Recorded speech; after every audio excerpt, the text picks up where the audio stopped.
What sets the dreamers apart from the achievers? Why do some overcome the impossible while others give up on the brink of success?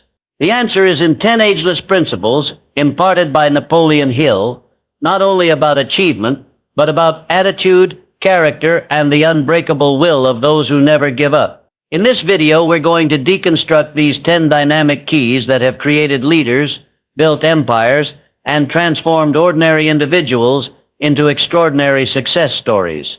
If you're sick of doing it all over again, willing to stay the course, and dedicated to winning, this is for you. One of the most basic principles Napoleon Hill teaches throughout his work is definiteness of purpose. This is not so much about having objectives, it's about having a paramount purpose in life. One all-encompassing overarching goal that motivates every action, decision, and thought. Individuals tend to go through life with loose aspirations, expecting achievement without ever really defining achievement, but to Hill, nobody ever fell into greatness. Great success doesn't sprout from dispersed intentions. They originate from a specific purpose that is so vividly conceived that it gets lodged in the subconscious mind. Definiteness of purpose makes you judge every distraction and opportunity through it. It is a compass that orients you even when life turns chaotic. Without it, you are at the mercy of circumstance, wandering wherever the wind takes you. With it, you are the master of your own destiny. Hill felt that definiteness of purpose was the key to every success, because it is something to direct your power towards. It is the cause you rise early, struggle through adversity, and persevere long after the spark of motivation has gone.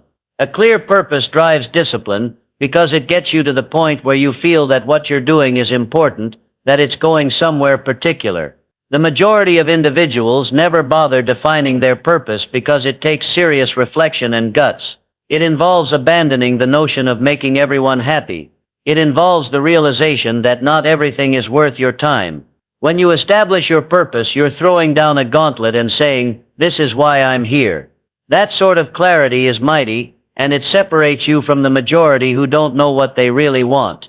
Hill's argument is straightforward. Without clear purpose, achievement is all but impossible. Purpose converges the mind. It sparks passion. It makes daily activities into purposeful steps toward a destination. Your purpose, whether it is to create a business, inspire others, make art, or become proficient at a craft, has to be clear as crystal. It can't be vague. You can't say, "I want to be successful," and not clarify what success is to you. When you do clarify it, you start to notice opportunities where other people notice hurdles. You start making decisions for your own life. You no longer wait for permission, and you begin to move on purpose. But having a purpose is only the start.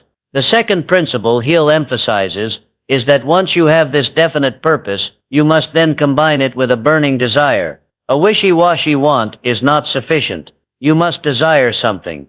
Most people desire success. Most individuals dream of a better life. But an intense longing goes way beyond the mere wishing. It's an all-consuming obsession. It's an incessant, emotionally fueled, vehement passion to get your goal, regardless of whatever is in your way. Passionate desire turns the impossible into possible. When you desire something strongly, your mind starts working differently. You get clever. You start searching for ways where others search for excuses. You trade comfort for advancement. You drive harder than you ever thought you could. The power of your desire becomes a magnet that draws your dream nearer to you while driving you in return towards achieving it. According to Hill, all great achievements began with someone who had a burning desire to accomplish something specific. It's the difference between interest and commitment. Interest says, "I'll do it if it's convenient." Commitment says, "I'll do it no matter what." That kind of unwavering commitment only comes from a desire that is so strong it burns in your soul. Burning desire gives you the emotional power to persist. It carries you through the days when things go wrong, when people doubt you, when nothing seems to be working. It gives you resilience because giving up isn't even an option in your mind. The goal is so important, so vital to your sense of purpose, that stopping would feel like a betrayal of who you are meant to be. What makes desire burning isn't exactly intensity, it's persistence. It's arriving daily with the same flame, even when outcomes haven't materialized yet. It's seeing your aspiration so vividly in your head that it starts to feel tangible and behaving every day like it already belongs to you. Hill frequently mentioned the power of visualization, of imagining your desired result, with such specificity and feeling that it starts to feel like a certainty. That emotional resonance drives your determination and informs your behavior. Burning desire also changes your response to failure. Without desire, failure feels like an end. With burning desire, failure is a stepping stone. You learn, you adjust, you push once more. Most individuals quit after the initial barriers. They hear resistance and think they are not supposed to get through. But individuals with passion see resistance as the process. They understand that every failure, every setback, every doubting moment is just a test of how much they want it. And maybe the strongest part of burning desire is that it's infectious. The people around you sense it. They see it in your actions, hear it in your tone, feel it in your aura. That sort of passion draws in the right people, the right opportunities, the right energy. It creates influence and credibility. It gets others to believe in your vision, even when it's not yet reality. When definiteness of purpose and compelling desire meet, you cannot be stopped. One provides direction, the other provides fuel. Together they form the inner fire needed to push past any hindrance. Napoleon Hill instructed that all men and women who gained permanent success did so because they had a clear idea of what they were after, and they wanted it with every ounce of their being. That's not luck or talent, it's choice and want. Faith as defined by Napoleon Hill is not religious here, but a mind state so strong that it becomes the basis of all success. It's the internal belief that what you want is not just possible, but inevitable. It is faith without proof,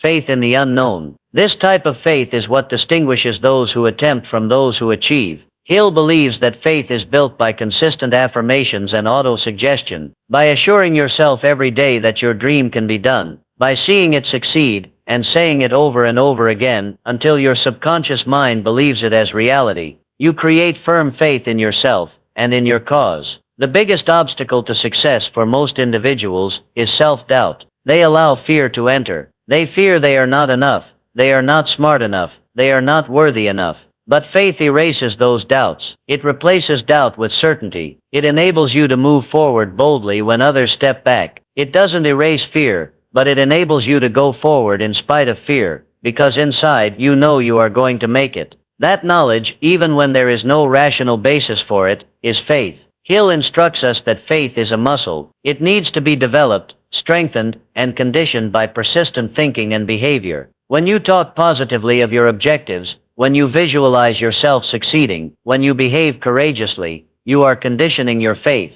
And the more you condition it, the stronger it gets. At some point, faith becomes automatic. You no longer wonder if you can. You simply know you will. This type of faith sets up a mindset environment in which thoughts flourish, plans materialize, and grit becomes second nature. It encourages you to play it risky when others hold back. It allows you to persevere when progress is nowhere in sight. Faith makes effort purpose and procrastination preparation. It's not blind optimism. It's inner conviction. But action without faith is pointless. That's where persistence enters. Hill insists that no one ever accomplishes something great without persistence. Talent is abundant. Intelligence is rampant. But people who are persistent are scarce. Most give up at the first obstacle. They quit when they encounter their first wall. They read setbacks as stop signs, not challenges to be overcome. But the persistent person won't quit. They may get knocked down, but they always get back up. Persistence is the capability to just keep going, no matter how difficult things get. It is fueled by desire and informed by faith. It doesn't require outside approval or immediate results. It's fueled by an inner engine, a power that keeps going, even when nobody is looking. Persistence isn't about perfection. It isn't about never doubting or tiring. It's about never quitting. Hill defines persistence as a mindset shaped by habit. It is not innate. It is constructed through repeated effort. The more you persevere, the tougher you get. The more you fight against resistance, the more competent you feel. Eventually, you no longer view obstacles as threats, but as part of the journey. Perhaps the most important lesson Hill imparts is that temporary defeat is not failure. Every single person who has ever done anything of value has experienced rejection, roadblocks, and days of desperation. The distinction is that winners don't allow those days to define them. They employ them. They learn from them. They return stronger. Every failure becomes fuel for the next step. Perseverance also clarifies your vision. The more you persist in your pursuit, the clearer your way becomes. Opportunities become visible where there were no connections are made, momentum develops. People begin to catch on to your persistence and believe in what you're doing. But none of that occurs unless you continue long enough to bring it to completion. Faith and persistence go hand in hand. Faith gives you the emotional strength to believe. Persistence gives you the physical strength to endure. Faith is your mindset. Persistence is your method. One feeds the other. When you persist and start to see results, even small ones, your faith grows. And as your faith grows, your ability to persist through even greater challenges increases. It's a powerful loop that drives success. Hill reminds us that success usually occurs right behind where most people give up. That last effort, the final attempt, the extra effort, that's where the breakthrough happens. The universe puts you to the test. It asks, how badly do you want it? And your response is not in your words, but in your persistence. Quitting is easy, it's cozy, but success requires discomfort. It requires grit. It requires you to arrive on the hard days, not only the easy ones. At times persistence appears as great action. At other times, it's simply showing up again, getting the work done, even when you're tired or discouraged. It's not always exciting. It's often quiet,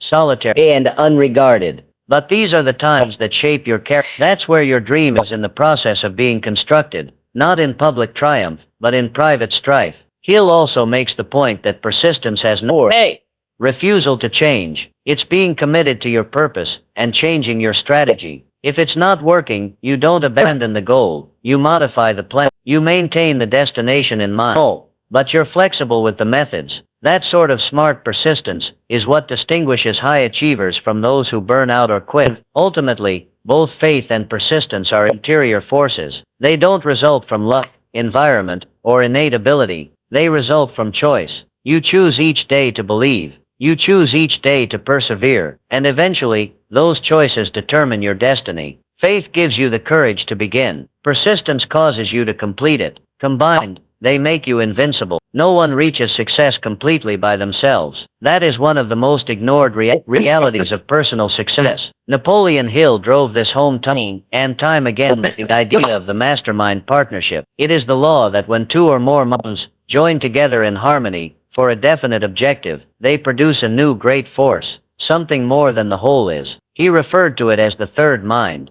an intangible power generated when minds are brought together in the attitude of cooperation, vision sharing, and trust. The force has the ability to ignite ideas, solve problems quickly, and create momentum no single person could initiate alone. The mastermind is not about putting people around.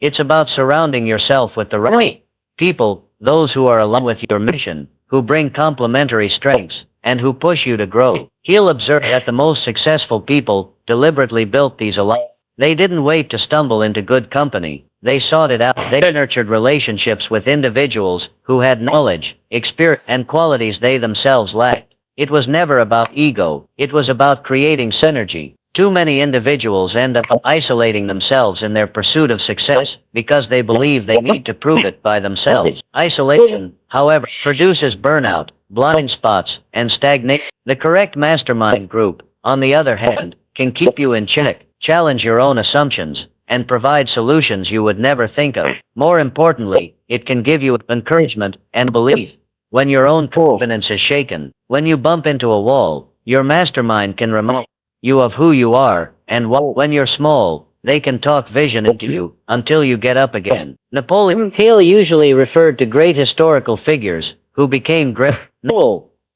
so much because of their own ability, but due to the minds they surrounded. Thomas Edison had a team of dedicated thinkers and engineers. Henry Ford assembled a mastermind consisting of great financial and legal. Although he did not have a lot of formal education himself, their success was no coincidence. It was the product of conscious. But mastermind partnership is not just a network or group. It's grounded in harmony. That equates to ego put aside. That equates to trust, honesty, and an ability to receive as much as give. Everybody wins, and everybody is invested in the bigger picture. Without harmony, the partnership falls apart. Without common cause, it loses momentum. Hill was the emotional and mental unit of the mastermind is what activates Such a group is formed and fueled by a shared desire. The potential becomes limitless. Ideas flow more easily. Resources expand. Courage grows. Confidence is reinforced. This is not just theory. This is how most breakthroughs happen through collective thought, not isolated effort. Still, even with a powerful mastermind around you, nothing moves forward until a decision is made. Decision is the turning point between thinking and doing. Hill studied hundreds of successful individuals and found that without exception, they were decisive. They made decisions quickly, and they rarely changed them unless new, solid information emerged. Indecision, on the other hand, was the mark of failure. Individuals who procrastinate, who hesitate, who seek incessant reassurance are ultimately left behind. The world at where their goal is know where they're going and walk towards it with no. When you're decisive, people follow. Doors open because you convey clarity and conviction. The majority of people wait. They wait for the ultimate plan or person to say it's okay to take action. Winners know that perfection is a myth. Momentum comes from action, not thought. Hill insisted that decisions need to be made independently and not influenced by other people's opinions. Most of the time, people let go of their dreams because someone else does not believe in them. Family, friends, society. These voices can dilute your commitment if you let them. But the highly successful make decisions based on their own vision, their own want, and their own conviction. They realize that no one else can visualize what they do. The dream belongs to them alone, and so does the obligation to do something about it. Procrastination is the devil of decision making. It's the tendency to keep putting off what you know you have to do. It masquerades as caution or consideration, but what it really is fear in disguise. It keeps folks stuck in the same spot, year after year, wondering why nothing changes. Hill warned that the failure to make decisions quickly and confidently is a symptom of fear, usually fear of criticism or failure. But ironically, indecision leads to the very failure people are trying to avoid. Decisive individuals are not careless. They research, they reflect, but when a direction is evident, they commit. They realize that decisions have risk, but they also realize that not to sell is the riskiest step of all. Doing nothing ensures nothing will get better. Action at least leaves a door open for success. In addition, when decisions are made and acted on, the universe responds.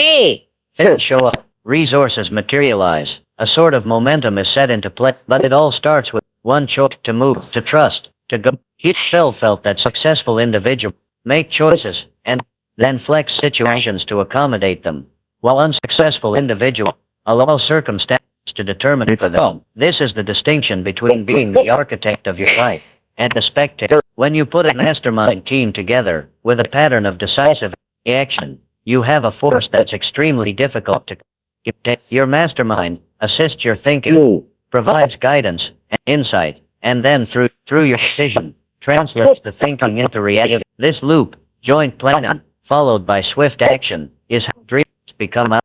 You are no longer waiting. You are constructing. You are in motion. Greatness is not the result of intent. It is the result of purpose clearness, fueled by strategic partnerships and propelled by assertive action. Mastermind partnerships and decision making are collective elements of accomplishment. These are essential. Without them, aspiration is merely fact. With them, aspiration is a plan, and a plan is accomplishment. Napoleon Hill's message is straightforward but deep. Pick your partner carefully and pick your path assertively. The individual you have around you will define your journey, and the choices you decide on will determine your destiny. Both of these are up to you, and once you take hold of both, once you are full in charge of your mind, your network, your decision, there is no end to what is Paul. Imagination is the workshop of the mind, the site where all plans, dreams, and wishes are first put into shape. Napoleon Hill knew that all that man has ever produced started first as a thought, a mere idea conceived in the mind before it existed. It was whether the light bulb had been invented, some great companies formed, or some global movements undertaken. They all started with imagination. It is imagination that enables us to close the gap between what is and can be. Hill made it clear that imagination is not just for artists or inventors. It is a critical tool for anyone pursuing success. There are two types of imagination, synthetic and creative. Synthetic imagination is when we arrange old ideas, concepts, and plans into new culminations. It draws upon our experiences, education, and everything we've been exposed. It is a practical and forceful kind of thinking because it allows us to take what's already out there and adapt it to our own purpose. Creative imagination, by contrast, is more instinctual. It accesses the subconscious mind. It is the source of brand new thoughts, sudden flashes of and bursts of inspiration that appear out of no. Both are precious, and Hill felt that anyone can build and enhance both types of imagination through practice and design. The individual with a strong imagination takes problems quicker, turn fast, and capture opportunities that others do not see. They can see possibilities when none exist. This skill is particularly vital when confronted with challenges where others perceive obstacles.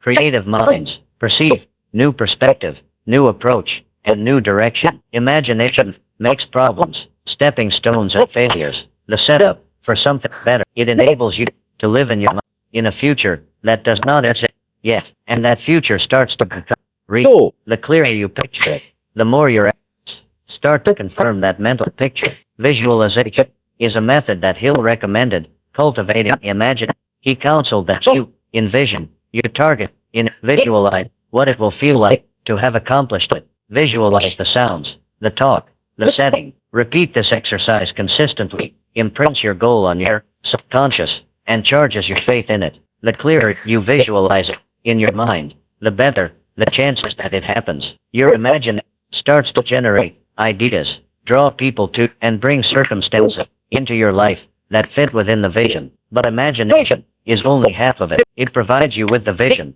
the spark. But in order to bring the vision into being, it must be preceded by systematic planning. It is the bridge from dream to reality. Hill insisted that no amount of wishing or thinking creatively could substitute for the need for a workable plan. A planless dream is merely a wish. Systematic planning is what transforms imagination into action. It is the process through which goals are segmented into steps, timelines are established, resources are listed, and progress is monitored. Most people get hung up in the dreaming because planning is effort, discipline, and real. It leads you to face specifics. It takes attention. But Hill taught that success only yields to those who are specific, organized, and purposeful. He taught people to put their plans in writing, update them frequently, and never become overly wedded to one way. If the original plan doesn't work, and usually it won't, you need to make another. And enough patience and adaptability in the context of planning are necessary. Failure is not an excuse to give up on the goal. It's an excuse to better the strategy. The secret to organized planning is beginning with what you can influence. Start with the resources you currently possess, skills you have, and contacts you have. Write them down specifically. Delineate what you must obtain, information, alliances, money or expertise, and develop steps to go obtain that. Planning is not about waiting until all is well. It's taking what you have and moving forward and adjusting as you go. He'll stress the need to take action now, even if it's merely a tiny first step. That first step gains momentum and provides you with feedback to correct your path as necessary. Another key aspect of structured planning is teamwork. This is where the mastermind concept merges into your strategy. He'll urge the building of a group or network of individuals who can assist you in implementing your vision, whether they offer guidance, technical expertise, emotional support, or fiscal support. Each individual should be assigned a specific role within the plan. Delegation, clear communication, and mutual responsibility bolster your strategy and decrease the load on you alone. Organized planning also requires the habit of evaluating. Hill suggested regular reviews of your plan's progress. What's working? What isn't? What needs to change? Most people fail not because of a lack of ability or ambition, but because they never take the time to assess and improve their approach. They repeat the same ineffective actions and hope for different results. A true plan evolves. It sharpens over time. It becomes more effective as you gain experience and wisdom. That's why putting down your plan and rereading it regularly is important. Planning also makes you confident. If you know what to do, when to do it, and how to track your progress. Fear will begin to dissipate. Uncertainty dwindles. Doubt is exchanged for clarity. You'll go from feeling controlled by circumstance to feeling in charge. Even when obstacles appear, your plan provides you with a platform to stand firm. You don't need to wing it. In the moment, you already have a structure that informs your choices. Hill also thought that time is involved in good planning. Each goal has the right time and right speed. You have to be thoughtful, not merely busy. Planning makes you move with direction instead of reacting to situations. Planning prepares you for opportunities so that when they come, you're ready to respond. Most people lose their opportunity because they weren't ready. They had the dream, but not the plan. They had the desire, but not the execution. In essence, imagination provides you the destination, while planned execution provides you the method. Both are essential. Imagination, without a plan, leaves you with nothing to target. The plan, without imagination, has no destination to arrive at. Hill's message is clear. Great achievement demand both vision and structure, both dreaming and doing. The most successful individuals are those that are able to dream big and act systematically. They know what they want. They see it vividly.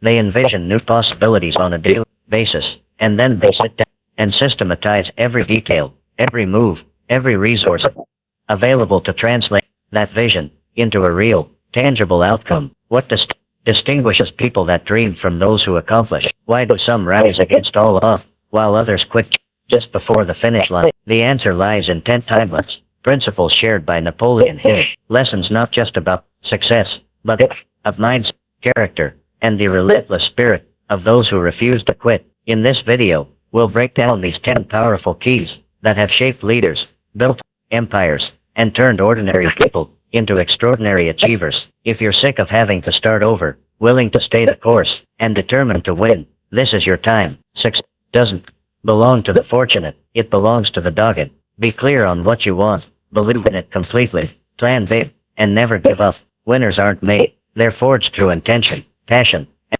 unrelenting determination. The rest is in your hands.